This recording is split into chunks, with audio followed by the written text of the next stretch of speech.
Hello everyone. Today we are going to talk about a form of poetry that is ode. The ode is a special kind of lyric. It is dignified, stately, and elaborate than the simple lyric. Like the lyric, it also originated in the ancient Greece. The Greek poet Pindar was the first to write odes, and later on, the form was practiced with certain modifications by the Roman poet Horace. The word ode is simply the Greek word for song. It was used by the Greeks for any kind of lyric verse, for any song sung with the lyre or to the accompaniment of some dance. However, as far as English literature is concerned, the term is now applied to only one particular kind of lyric verse.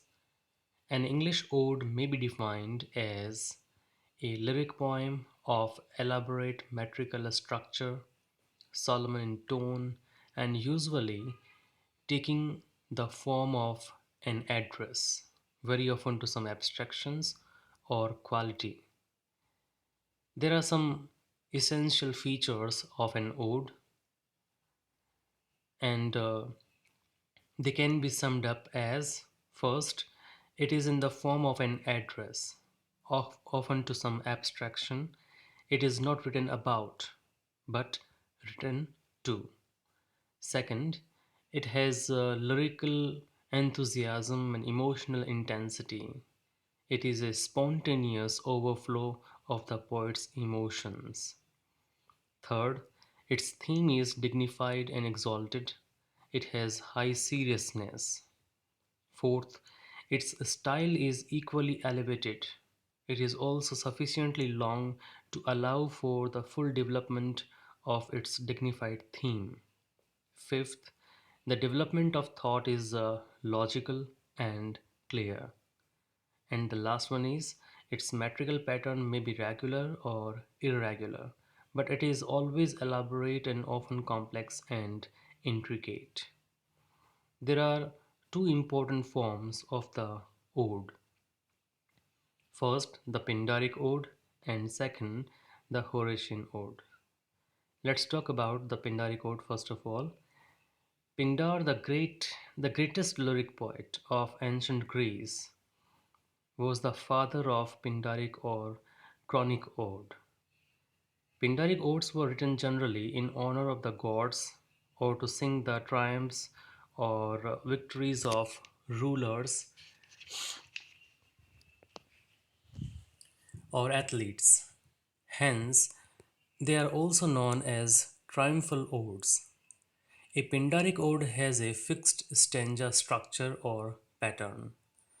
The number of stanzas may vary, but they are invariably arranged in group of three, each group being called a triad. The first stanza in each triad is called a strophe. It was chanted by the dancing chorus as it proceeded in one direction. The second stanza in each triad is called an antistrophe. It was chanted by the chorus as it returned. And the third stanza in each triad is called an epode. And it is sung when the chorus stands in the middle of the stage. Just as the total number of stanzas in a Pindaric ode uh, they may vary, so also there could be variation in the metrical length of individual lines. Thus, the Pindaric odes has a fixed stanza pattern but enjoys great rhythmical and metrical freedom. After this Pindaric ode comes the Horatian ode. This kind of ode has been named after the Latin poet Horace, who imitated Pindar but with far reaching modifications. The Horatian ode consists of a number of stanzas with a more or less regular metrical structure, but without any divisions into triads of the Pindaric. It may be rhymed or unrhymed. This kind of ode is light and personal, without the elaboration and complexity of the Pindaric. Many of the finest English odes are of this lighter sort.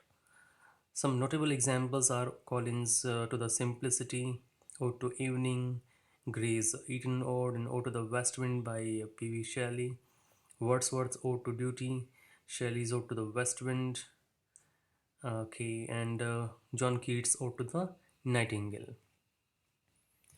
It was in the hands of Keats that the ode attained its highest possible perfection. His odes are the finest fruits of his maturity. They represent Keats as at its best. All the characteristic qualities of his poetry find full and vivid expression in them. As has been well said, Shelley's genius finds perfect expression in the lyrics and Keats' genius in the odes. The six great odes of Keats, the Ode to Psyche, Ode to Melancholy, to Nightingale, to a Grecian Urn, to Indolence, and Ode to Autumn, they have received the highest praise from all critics of John Keats. These odes are a unique phenomenon in English literature. Nothing like them exists before, and in them, Keats may be said to have created a new class of lyric poetry. They are Keats' greatest claim to immortality. So, this is all about this ode. Let's summarize the main points. That ode is a special kind of lyric.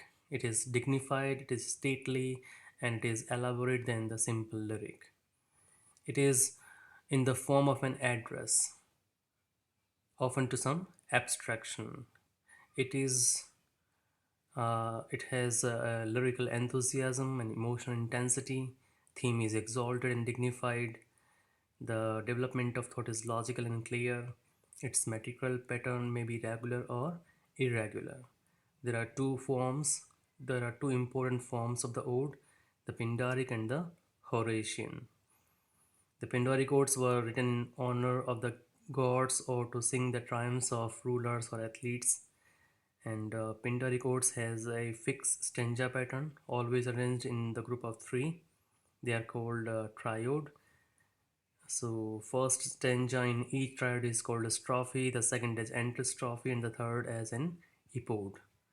Horatian Ode consists of a number of stanzas with a more or less regular metrical structure, but without any division into triodes of Pindaric. So I think this in this way the essential information regarding this form of poetry is communicated to you in a clear way. I hope that this will be very useful for you. Thank you for listening me carefully.